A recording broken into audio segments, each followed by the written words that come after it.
అందరికీ నమస్కారం.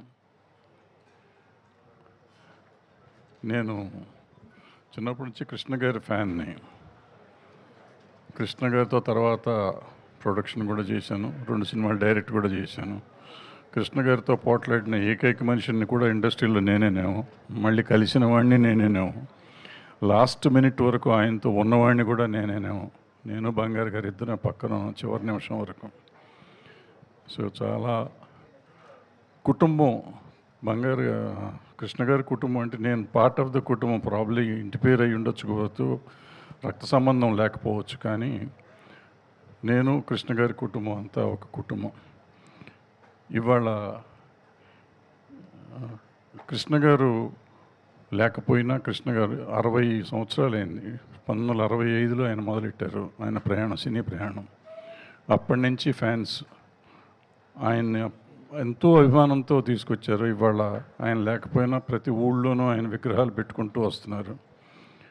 అలాగే ఆయన తర్వాత ఆయన వారసుడు మహేష్ బాబుని అంతే అభిమానంతో చూసుకుంటూ వచ్చారు.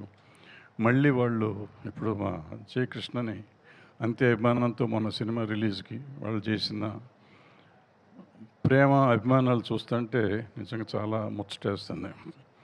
సో వాళ్ళందరికీ కృతజ్ఞతలు చెప్పడానికే ఇవాళ మనం ఇక్కడ కలిసాం.